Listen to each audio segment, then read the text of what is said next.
acontecendo o retiro. Estava bom o retiro, sim ou não?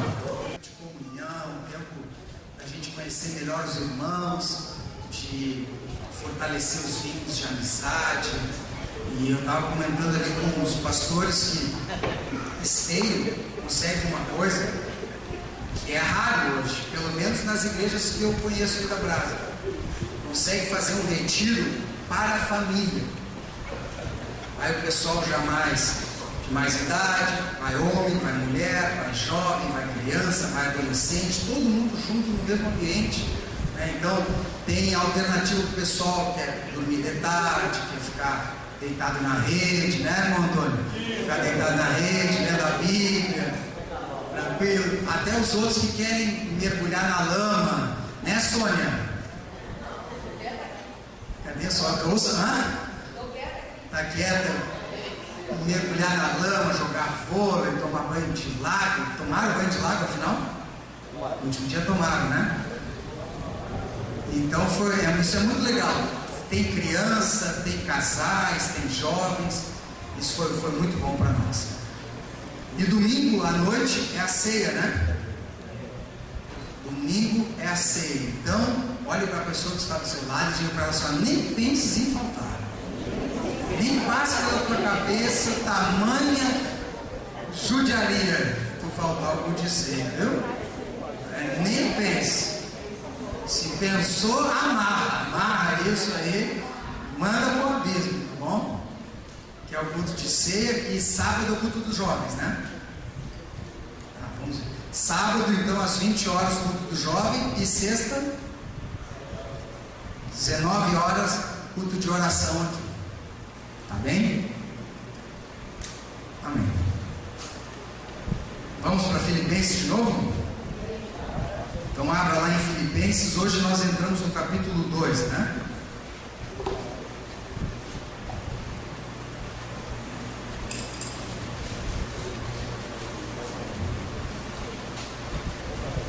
Então vamos para o capítulo 2. Olha, gente, como eu disse, isso aqui é um piloto, um projeto piloto, mas pelo menos dá para ver que eu acho que dá para nós, em duas reuniões, matar um capítulo.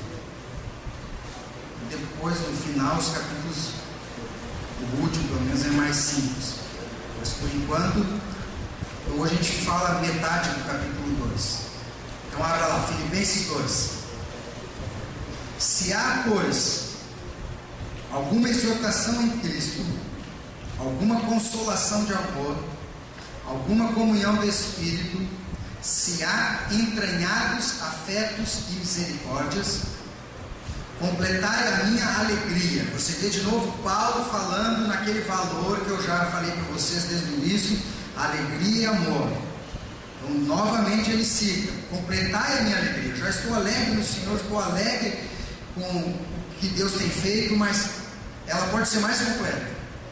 De modo que penseis a mesma coisa, tenhais o mesmo amor, sejais unidos de alma, tendo o mesmo sentimento. Nada façais por partidarismo ou vanglória, mas por humildade, considerando cada um os outros superiores a si mesmo. Não tenha cada um em vista o que é propriamente seu, senão também qual é dos outros. Tende em vós o mesmo sentimento que houve também em Cristo, pois ele, subsistindo em forma de Deus, não julgou como usurpação ser igual a Deus. Antes a si mesmo se esvaziou, assumindo a forma de servo, tornando-se semelhante de homens e reconhecido em figura humana. A si mesmo se humilhou, tornando-se obediente até a morte e morte de cruz. Pelo que também Deus o exaltou sobremaneira e lhe deu o nome que está acima de todo nome, para que ao nome de Jesus se dobre todo o joelho, nos céus, na terra e debaixo da terra, e toda língua confesse que Jesus Cristo é Senhor, para a glória de Deus Pai. Amém. Então feche seus olhos sobre a tua cabeça. Pai, continuamos nessa caminhada pela carta de Filipenses e te pedimos que o Senhor trabalhe no nosso coração, não somente o acúmulo de informações, mas que a Tua palavra gere em nós transformação de vida e transformação de entendimento. Nós dedicamos, separamos essas reuniões, separamos esse tempo para buscar mais de Ti, para conhecer mais de Ti. Por isso, Tu sabes, Senhor, as prioridades da minha vida. Diga isso para Deus: Senhor, Tu sabes as prioridades da minha vida. Por isso eu abro meu coração para a Tua transformação, para o Teu toque, para aquilo que Tu queres fazer na minha vida, em nome de Jesus. Amém?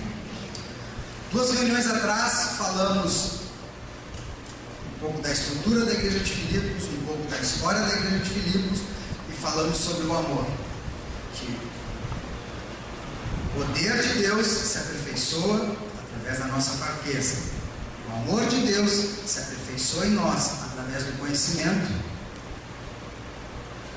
Amém? O poder se aperfeiçoa através da fraqueza, o amor através do conhecimento.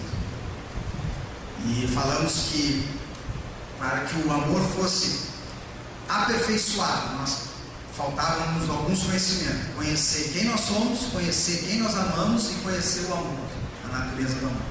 Foi a primeira reunião. Segunda reunião, nós entramos na alegria.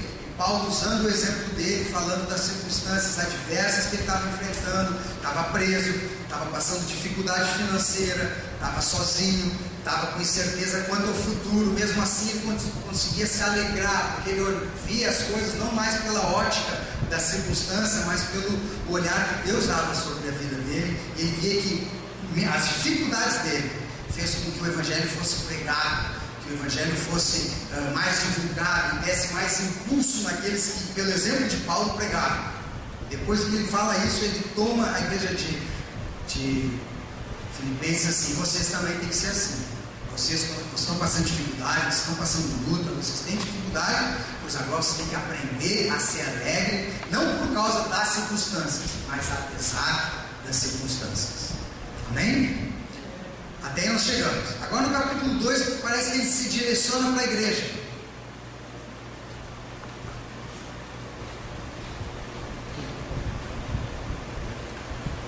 Como que antecipando o remédio da dificuldade que ele vai falar daqui a pouco. Então hoje nós vamos falar antes do remédio, para depois falar da doença. E ele começa dizendo assim: se há duas palavrinhas. Se há, se é uma partícula condicionante, é como se fosse uma pergunta. Então antes dele falar alguma coisa, é como se ele estivesse fazendo uma pergunta para aquela igreja. Se há, podendo ser uma pergunta verdadeira, dizendo não sei se há, ou eu acho que mais provável ele falando se há, como que dizendo eu sei que há, vocês têm que se lembrar que há. Antes dele falar o que ele vai fazer, antes de falar o que precisa ser processado na vida deles, ele diz assim: vamos colocar uma base em cima do nosso assunto. Começando, se há, e aí ele coloca 4 colunas. Vamos dizer, se há essas 4 colunas, bem firmadas, bem esclarecidas, bem divulgadas no meio de vocês, aí nós podemos conversar sobre outras coisas. E quais são as colunas? A primeira, se há consolação em Cristo, exortação em Cristo. Qual é a outra coluna? Consolação de amor, comunhão do Espírito, entranháveis afetos e misericórdias, né?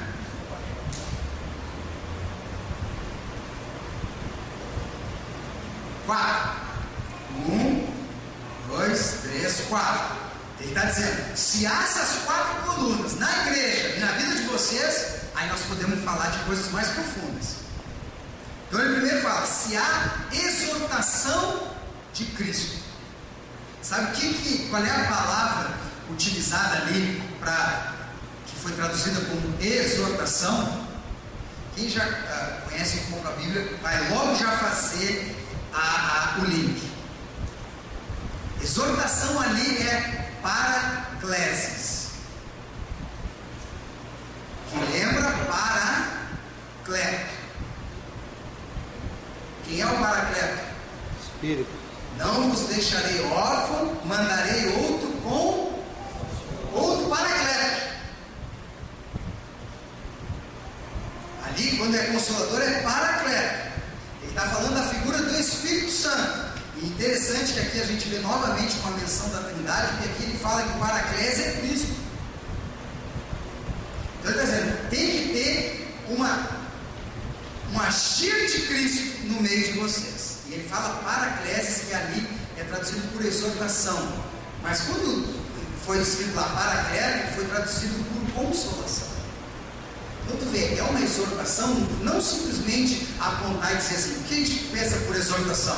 Tu está errado, Kevin, então eu vou ter que te exortar. Para nós passou que exortação é chamar atenção. Tu senta aqui, é contigo sempre. Mas o Paraclese é uma exortação que consola, que conforta. O que é? É pergunta já? Pô, legal. Vai lá.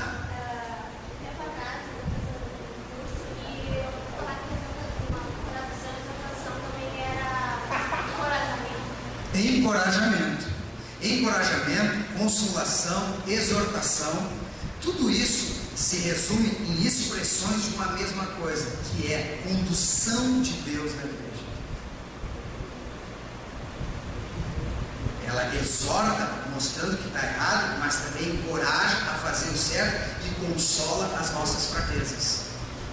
Então exortar tanto é encorajar quanto consolar, tudo é paracleses. Então ele está dizendo assim, para nós trabalhar o que nós temos que trabalhar sobre amor, trabalhar sobre alegria, trabalhar sobre as dificuldades, tem que ter uma coluna na igreja, tem que ter uma coluna na nossa vida, tem que ter condução de Cristo. Se a tua vida não está sendo conduzida por Cristo, vai dar problema aqui no final. Então antes de nós falar alguma coisa, deixa te conduzir por Cristo. Essa é a primeira coluna que tem que ter na igreja. Como é que nós vamos resolver os problemas, as dificuldades, as lutas que vocês estão enfrentando? Depois Paulo, se não há condução de Cristo, se há condução de Cristo, se há consolação, se há encorajamento, se há exortação, nós vamos chegar lá. Você pode dizer glória a Deus? Glória a Deus. Então é como se fosse assim, ó. Aqui no sul, eles chamam de mochinho. Eu desenho muito bem, né, irmãos? Sabe aquele banco que tem 4? Isso é um banco, tá, irmãos? Não é uma barata. É um banquinho com 4 pés. As 4 pernas do banco sustentam o banco. É como se cada uma dessas fosse uma perna do banco, sustentando. Então, primeiro, tem que ter condução de Cristo. A igreja, para cumprir o propósito de Deus, tem que estar sendo conduzida por Cristo. A nossa vida, para que haja amor, para que haja alegria, tem que ter a condução de Cristo, a atuação do Paracleto. E aqui é consolação do amor, né? É o amor que consola. O que é o amor que consola? Consolação do amor. Que eu enfrentando dificuldades, eu enfrentando luta, o meu consolo é que eu sou amado. Tu saber que Deus te ama é uma verdade, mas essa verdade tem que gerar em ti um conforto, um consolo. Porque quando tu enfrenta dificuldade, e a gente enfrenta dificuldade, sim ou não? Quando a gente enfrenta lutas, quando a gente está passando por aperto, o que vai nos consolar? Saber que Deus nos ama. E daqui a pouco você vai pensar, Deus não está se portando comigo, porque nós estamos passando todas essas dificuldades. Veja Paulo, estou preso, sem dinheiro, risco de morte, solitário, mas o que me consola? Saber que Deus me ama. Então, olha o que ele está dizendo, se há conduzido, Cristo está conduzindo a tua vida, você está sendo consolado pelo amor. E aqui fala, o que é essa aqui? Comunhão do Espírito. Veja que assim, ó, eu gosto muito dessas coisas. são duas coisas externas. São duas coisas externas que vêm de fora, mas que geram coisas internas. A condução de Cristo vem de fora para mim, mas gera em mim algo interno, a consolação do amor. A comunhão do Espírito é algo que Deus faz em mim, mas que gera entranháveis afetos e amor. Então, tem que caminhar junto. As coisas que Deus faz em ti, mas as coisas que Deus faz em ti tem que gerar coisas dentro de ti. Deus faz, mas lá dentro muda. Amém? Comunhão do Espírito. Então ele está falando para a igreja. A igreja ela tem que estar em comunhão. Comunhão o que é? Ter coisas comuns, partilhar a vida. Mas não é uma comunhão de um clube. É uma comunhão gerada pelo Espírito. É uma comunhão de destino. É uma comunhão de esperança. Nós todos temos a mesma esperança. Você pode ter vindo hoje pela primeira vez na igreja. Até meu irmão sabe por quê? Porque eles têm a mesma esperança que eu. Nós esperamos em Cristo. Isso é o que nos une. Ser diferente, uns têm bigode, outros têm cabelo comprido, uns são de Esteio, outros são de Porto Alegre, uns são casados, outros são solteiros, uns têm uma profissão, outros têm outra profissão, mas tem uma coisa que nós temos em comum: nossa esperança. Isso que tem, meu irmão, por isso que eu olho para ti e me identifico contigo. Porque nós vamos para a glória, nós vamos partir dessa vida com a mesma esperança. Isso nos faz irmãos, parceiros de destino. Nós apostamos a nossa vida nessa esperança. E isso não foi gerado por nós, é uma comunhão do Espírito. É uma comunhão do Espírito. Hoje deve estar se reunindo numa igreja lá nos Cafundó da África. A gente não sabe a língua que eles falam, não sabe onde eles estão, não sabe o que eles estão falando, mas uma coisa a gente sabe com certeza: eles têm a mesma esperança. Amém. Mesma esperança, talvez façam um culto totalmente diferente, mas uma coisa eles têm igual a nós: esperança. E essa comunhão é a comunhão do Espírito. Isso nos identifica. Se a gente for olhar para as nossas diferenças, a gente vai sempre se distanciar. Ah, mas na nossa igreja a gente usa bateria, na outra a gente não usa. Ah, na nossa igreja a gente usa roupa tal, na outra a gente não usa. A gente vai sempre se distanciar. Mas se a gente for falar de esperança, nós estamos juntos. Amém? E isso é gerado pelo Espírito. E o que gera em nós entranháveis afetos e misericórdia.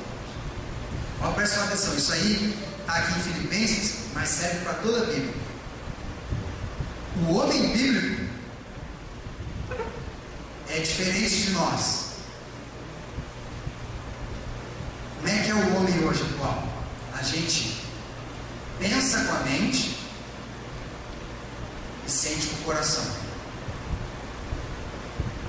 Agora hoje a gente sabe que o coração é um músculo, como falou o Fernando, né, lá?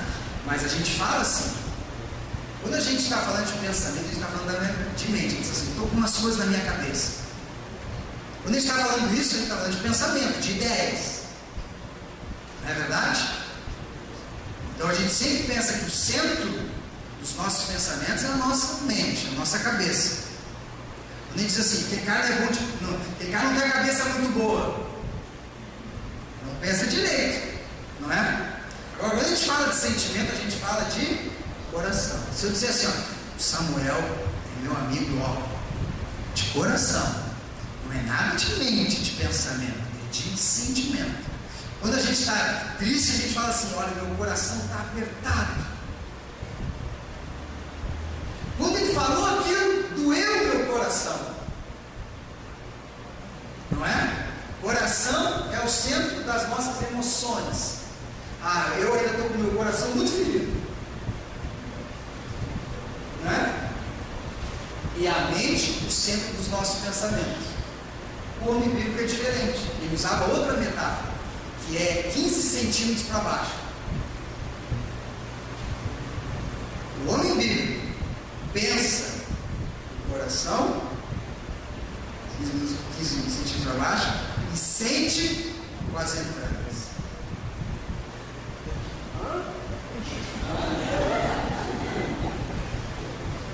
Quando a Bíblia fala que alguém se emocionou, ele diz assim: moveu-lhe as entranhas.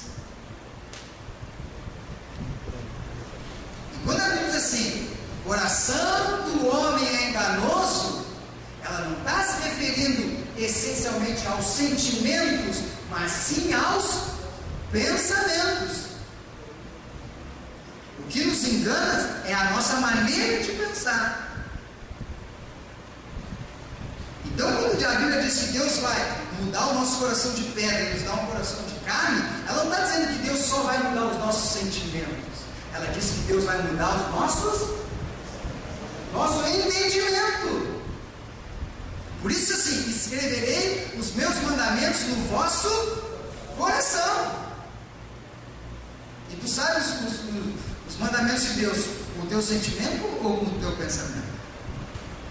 Então, quando fala em coração na Bíblia, a gente faz muita confusão nisso. Tem um quê de sentimento, mas é essencialmente pensamento. Ele pensa com o seu coração, mas ele sente com as entranhas. Ele pensava que a pessoa sentia, quando ele dizia assim: doeu meu coração, ele dizia, mexeram as minhas entranhas. Barulho da barriga tem um sentimento. Mano, quer ser engraçadinho? Deve ser. Saiu da filmagem. Porque eles achavam que aqui as entranhas, na pessoa estava ali que estavam os sentimentos.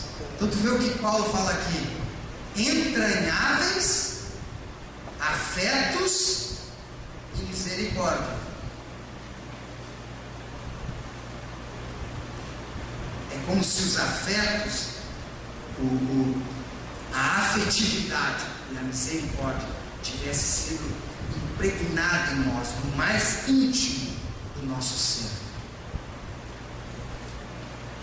Que se nós temos uma condução de Cristo, e se nós temos uma comunhão do Espírito, vai acontecer conosco uma consolação no amor.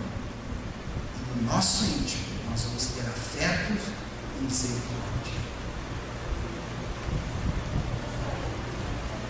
Hoje vocês estão bastante perguntando, né? Que legal, eu gosto. Agora,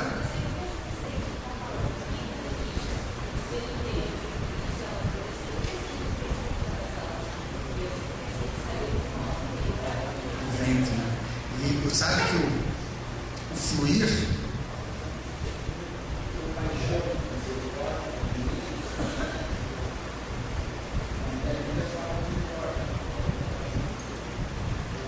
tem nesse texto, sim. Compaixão é quando Deus se move em favor dele. E misericórdia é quando Deus tem empatia na fraqueza. Compaixão é esse mover em favor dele. E agora o fluir do Espírito, do seu interior fluirão rios. Isso é muito legal, porque a gente pensa assim, Jesus disse isso: do interior fluirão rios. Como é que o rio flui? Isso nem é isso aí, né, cara? Mas como é que o rio flui? O rio sempre flui para baixo. Duvido tu me mostrar um rio que flui para cima. Porque o rio sempre corre para baixo. O que é Jordão? A palavra Jordão, sabe o que quer dizer? Aquele que desce. Ele começa lá nas colinas de Golã e vai até lá no Mar Morto. Então, quando diz assim, do teu interior fluirão rios, não é que esses rios vão para Deus, porque eles não sobem. Para onde vão fluir os rios?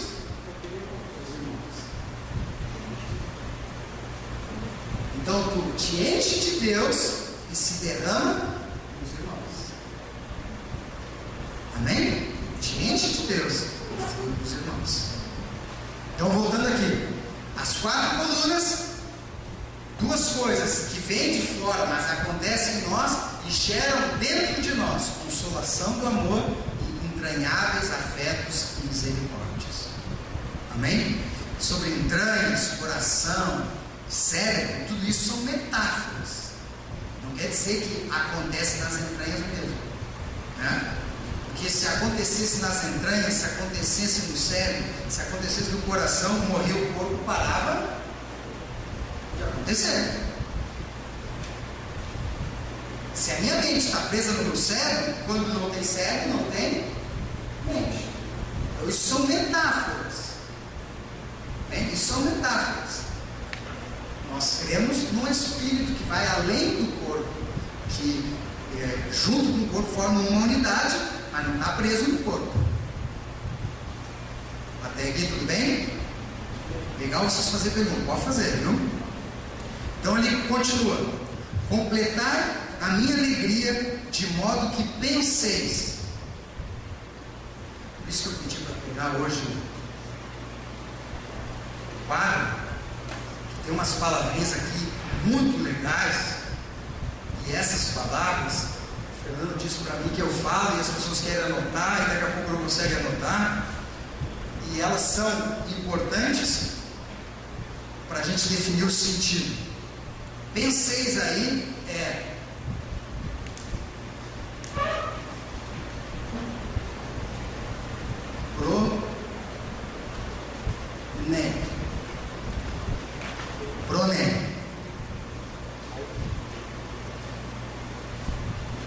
Pronem, traduzido por penseis. Pronem não é o nosso pensamento. Pronem, aqui ó, é mais do que um simples raciocínio. Pronem é uma atividade intelectual, mas também é uma emoção. Não é um pensamento frio, é uma atividade que move a tua mente, mas gera uma emoção. E a junção da atividade intelectual com emoção gera uma ação. Então quando ele está falando assim, eu quero que vocês pronem, ele não está simplesmente falando assim, pensa comigo agora. Ele está dizendo, esse pensamento tem que envolver, que é de novo aquela dicotomia, tá? De coração e entranha. Tem que entrar na tua mente, mas também tem que mover o teu coração. Agora estou falando como homem moderno, tá? Não pode somente ficar esse pensamento só na tua cabeça.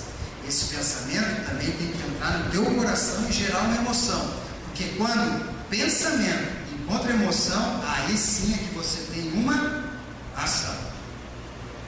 Pronem, tá? Guarda aí, que daqui a pouco nós vamos voltar nisso. Mas eu quero que vocês pensem a mesma coisa. É a comunhão. Tenhais o mesmo amor, sejais unidos de alma. Quando ele está falando de alma, ele está falando de sentimentos, tendo o mesmo, falando de sentimento, mas também falando de pensamento, alma de mente, tendo o mesmo sentimento. Tá bem? Pensem assim, vocês têm que ter o mesmo amor, vocês têm que pensar a mesma coisa, vocês têm que ter a mesma mente, ser unido na alma, pensarem juntos e ter o mesmo sentimento.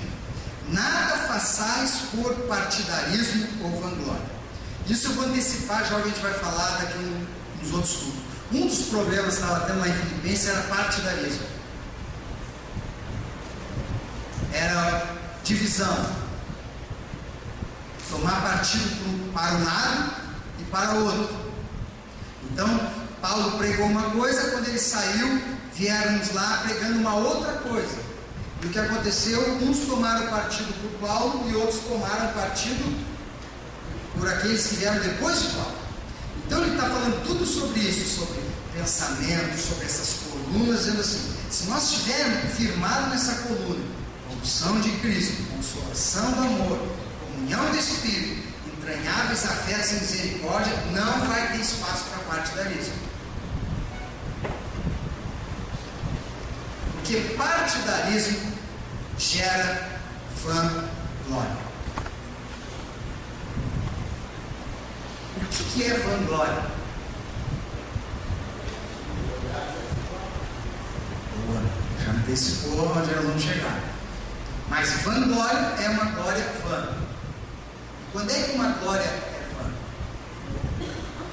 Ali a palavra é kenodoxa. Doxa é glória. Escreve lá. Tá bom.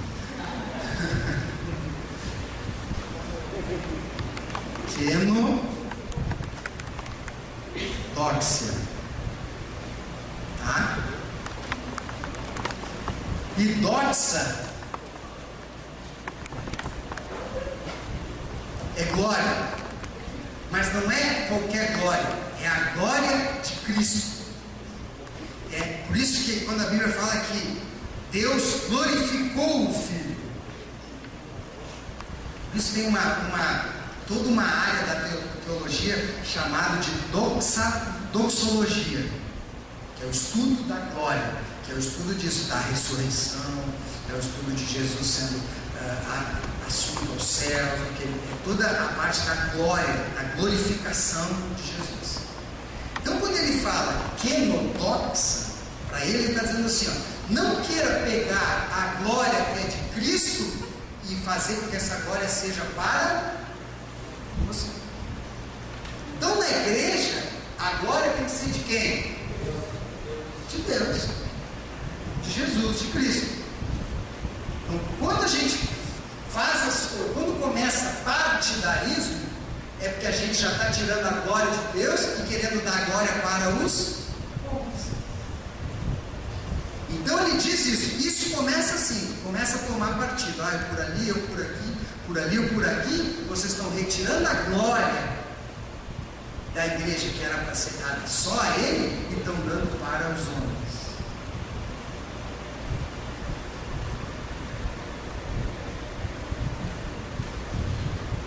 Então, como se faz isso? Olha, que é uma coisa muito interessante. Como é que eu faço então para não tirar a glória que é tua e dar para homens? Ele dá a receita.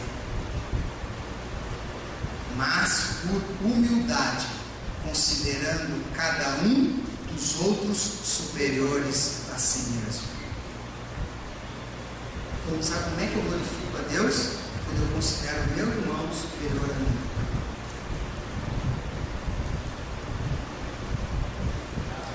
É complicado, porque a gente pensa assim, vamos dar glória para Deus. Todo mundo fala, glória para ti, Senhor, glória para ti, glória para ti. Aí Paulo diz assim, mas isso na prática, sabe como é que dá? Quando tu não quer glória para ti, quando tu considera os outros superiores a ti. Quando tu começa a se julgar superior aos outros, na verdade tu está tirando a glória que é dele e está botando para ti. Quando tu tira a tua glória e coloca nele, na verdade tu está glorificando ele. Quando fizeste a um desses pequeninos, fizeste a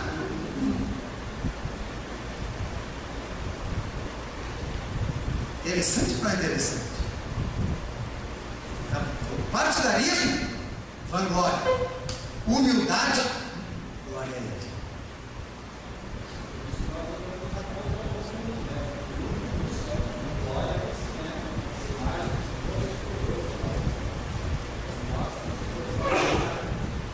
Holofotes, porque se nós formos assim perguntar, escuta, na tua vida quem tu dá a glória de tudo? Não tem um aqui que nós dizemos, não, a Deus. Não, tudo é glória para Deus. Consegui isso? Glória a Deus. Isso na vida? Não, glória a Deus. Porque isso fica muito subjetivo. Agora na prática, como se dá? Você sendo humilde e se considerando menos que os outros. Nesta tua atitude, tu está glorificando a Deus. Porque sabe quem é que fez isso? É o próximo ponto que nós vamos chegar aqui. É o próximo ponto que nós vamos chegar aqui.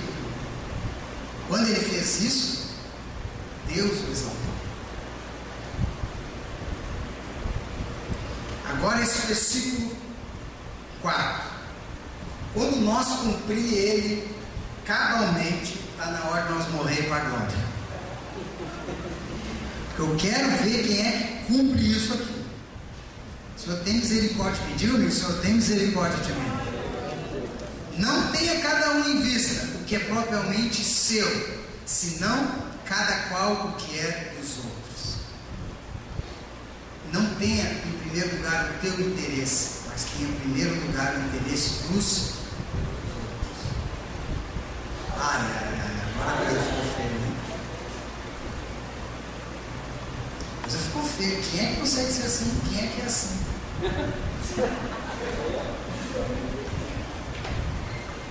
Tu consegue ser assim? Você quer uma pergunta? Isso nós temos que ter como uma referência na nossa vida. Como uma referência na nossa vida. A primeira coisa que tem que acontecer em nós é eu saber que as coisas são assim e que eu tenho que ser assim. Porque a tendência natural da nossa carne é querer meu Deus.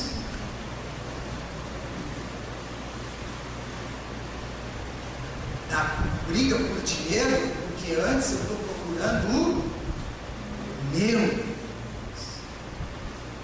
Separa o casamento porque eu estou procurando o...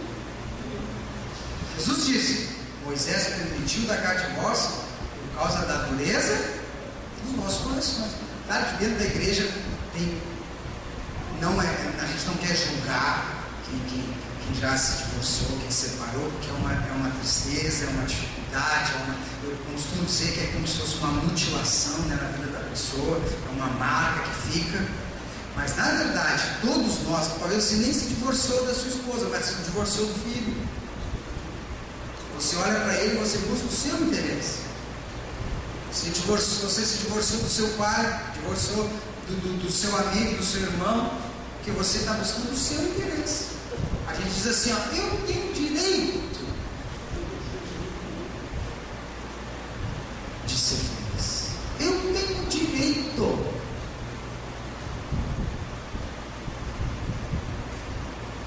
E algumas vezes tem mesmo. Só que Paulo está dizendo assim, pois eu chamo vocês a abrir mão dos direitos, para que ele seja glorificado. Porque quando a gente pensa assim, ó, tá, eu vou abrir mão do direito, do meu direito, para Deus, aí tá, eu abro mão.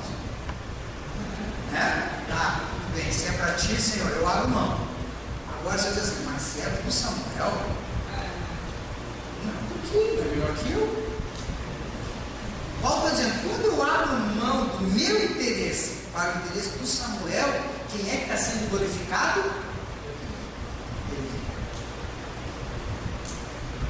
Ele. Porque se criou uma coisa assim, vamos fazer coisas para Deus, vamos criar um monumento, um palácio para Deus. Quando era melhor você pegar aquilo ali e fazer casa. Quando faz para os pobres, está glorificando ele. Entende onde a gente se perde? Entende onde a gente se perde? Por isso que a Bíblia diz assim, ó, quem não ama o seu irmão que vê, não vem me dizer que ama a Deus que você não vê. Então Paulo está dizendo assim, ó, quer ver resolver os... Eu não preciso nem sair da cadeia para ir aí resolver os problemas de vocês. Nem sei o que está acontecendo, não estou aí. Eu vou dar uma receita. Cada um para de pensar em si e pensa no outro. Está resolvido. O que você vai fazer aí, cara? Está buscando o teu interesse, viu? Meu! Então tá. Se é do outro, tá bom.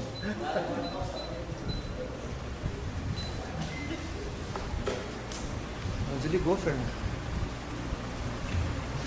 Por isso a gente tem que buscar entendimento em Deus e querer crescer para abençoar o outro. Versículo 5: tende em vós o mesmo sentimento. Agora eu vou te dizer, sabe por que eu falei daquele pronome? Porque sentimento aqui é pronome. Então tu vê, lá foi traduzido como pensamento. Pensem. E aqui foi traduzido como sentimento. E é o pronem. O que ele está querendo dizer? Eu quero que vocês pensem, mas que vocês sintam e ajam desta maneira, porque quem pensou assim e agiu assim e sentiu assim e fez isso foi Jesus. Então eu quero que esteja em vocês o que esteve nele. E agora, alguém lê bem alto os 5 até o 11. Lê bem alto aí, Samuel. Pode ser tudo. Tendo em vós o mesmo sentimento que houve também em Jesus, o qual, sendo em forma de Deus, não teve por usurpação de ser igual a Deus, mas a si mesmo se esvaziou, tomando a forma de servo, tornando-se semelhante a homens, e achado na forma de homens, humilhou-se a si mesmo, tornando-se obediente à morte, e morte de cruz. Pelo que também Deus o exaltou soberanamente, e lhe deu um nome que é sobre todo nome, para que o nome de Jesus se dobre todo o joelho, que está nos céus e na terra e debaixo da terra, e toda língua confesse que Cristo é o Senhor, para a glória de Deus Pai. Amém. Prestaram atenção? Sim ou não? Quer ver uma coisa legal disso que foi lido? Isso era um poema. Isso que tu leu era um poema. Provavelmente uma música que era cantada em Filipenses. Era a letra de uma música. Ele usa um cântico que eles conheciam, um poema que eles conheciam, para falar sobre eles. Como que dizendo, vocês cantam, você tem que saber.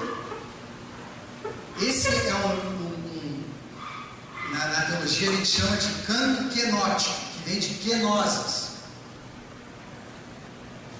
Vou inventar isso, eu vou ter que escrever tudo. Quenoses, que é a quenoses, é o canto quenótico. Quenoses, que quer dizer esvaziamento.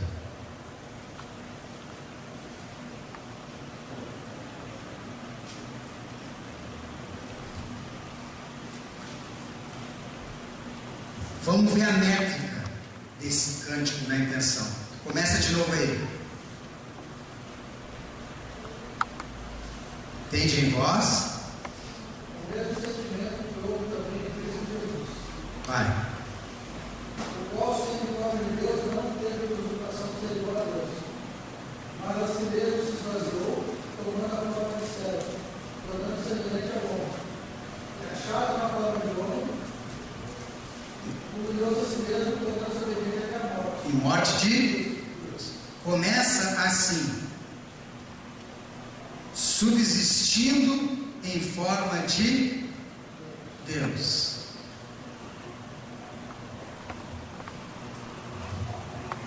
A Soraya disse: tu não vai cair ali em cima. Tô quase caindo já, pulando aqui. Não, agora vai ser legal aqui. Agora eu já não me desapego mais do quadro. Deus. Tá? Primeiro degrau, Deus. Aí diz assim, ó. Aqui só uma curiosidade, que eu gosto dessas coisas. Subsistindo em forma de Deus. Gerou já tanta confusão essa frase. Porque aí tem uma conotação grega que difere forma de essência. Então por isso que é subsistindo em forma. Tinha duas coisas: substância e acidente. Substância é a essência das coisas, acidente é a aparência das coisas. Então, por exemplo, eu posso pegar uma água, congelar ela fica em forma de cubo. A forma é cubo, mas a essência continua sendo água. Aí eu derreto o cubo e ponho num copo. A forma é de copo, mas continua sendo água. Aí eu vou lá fazer um chimarrão, deixo lá muito tempo esquentando, evapora, vira uma nuvem. A forma é de nuvem, mas a essência continua sendo água. Então eles dividem em substância, é a essência, e o acidente é a forma, é a aparência. O que muda é a forma, não muda a essência. Quer ver uma curiosidade? Na Igreja Católica, quando eles fazem lá, o padre faz lá na missa, a consagração da hóstia, e toca aquele sininho. Os católicos aqui sabem. Quando ele pega ali aquela hóstia grande, levanta, e daí fica um silêncio, e alguém faz e ele quebra a hóstia. Ali, o pessoal que ninguém foi católico da gema ali, mano. Não. Ela não é. O que acontece na teologia católica no Twin? A transubstanciação da hóstia. O que é isso? A forma continua igual, é hóstia, mas a substância mudou. Não é mais pão, é o que? O corpo de Cristo. Então é a transubstanciação. Continua com forma de pão, com gosto de pão, com cheiro de pão, mas a essência mudou, é o corpo de Cristo. Eles acham que literalmente acontece isso. Para a igreja evangélica, os batistas, o pão representa o corpo, mas para o católico há uma transformação ali. Por isso que depois da hóstia transubstanciada, tu não pode jogar fora. Ela vai lá para aquele, sabe aquele quadradinho lá de ouro que tem lá atrás? E ninguém toca lá. Para tu tocar lá, ou é o padre ou é o ministro da Eucaristia, porque aquilo lá já não é só mais hóstia. É a transubstanciação. É dessa filosofia que veio isso que eu estou falando. Então, quando diz que subsiste na forma de Deus, está dizendo assim: Ele é Deus, Ele continua sendo Deus, mas Ele mudou a forma. Então Ele se esvaziou de Deus e se tornou o quê? Homem. Como isso aí vai para o YouTube? Como isso aí vai para o YouTube, eu quero ressaltar que Ele é verdadeiro homem. Ele é homem mesmo, não é só forma. Jesus é verdadeiro Deus e verdadeiro homem. Bem? Isso aí é outra controvérsia. Se tornou homem. Então o primeiro degrau do esvaziamento de Deus, Jesus, foi de Deus se tornou homem, mas Ele não descansou sendo homem, e daí Ele se tornou o quê? Servo. Servo. Olha Ele se esvaziando.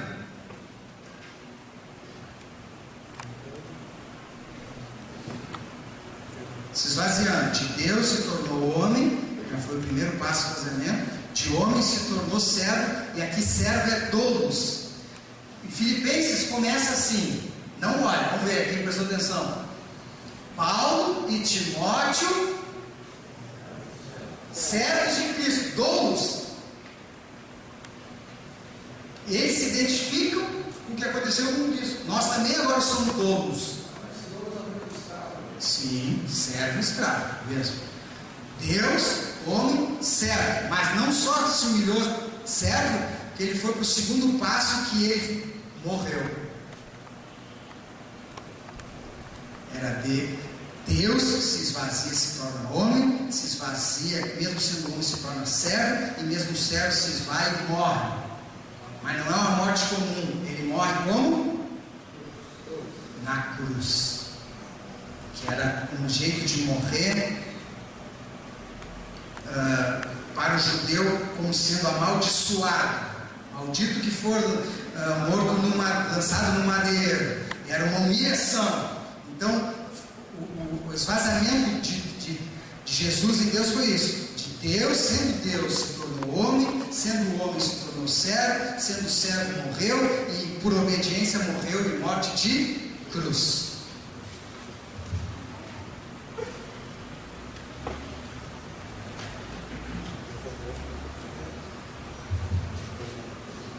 Servo, morte de cruz, se esvaziou. Isso que Paulo está dizendo: não olhe os seus interesses, pensem como Ele, sejam como Ele. Porque quando Ele fez isso, por outro lado, mas Deus o exaltou. E porque Deus o exaltou, todo nome debaixo da terra se dobrará. Todo nome na terra e nos céus, debaixo da terra, do interior. E aqui teria uma conotação das regiões mais baixas da terra, não geográficas, mas o Seol, o inferno, os espíritos em prisão. Esses lá, eles vão exaltar, vão confessar que Ele é o Senhor, debaixo da terra, na terra, os homens, e nos céus, os anjos, os serafins, os querubins, e confessará que Ele é o Kyrios, de todos para Kyrios, o Senhor, porque Deus o exaltou.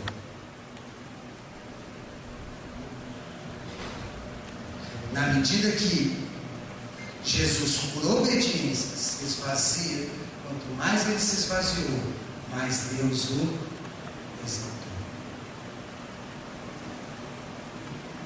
Ele foi até o mais baixo, e Deus o levou até o mais acima. Aí qual é a promessa aí no final? Que para que o nome de Jesus se dobre todo o joelho, nos céus, na terra e debaixo da terra, e toda língua confesse que Jesus Cristo é Senhor, para a glória de Deus. Então ele diz assim: vocês têm que ser assim. Alegria, amor, se esvazia. Desde que Jesus falou sobre isso, né?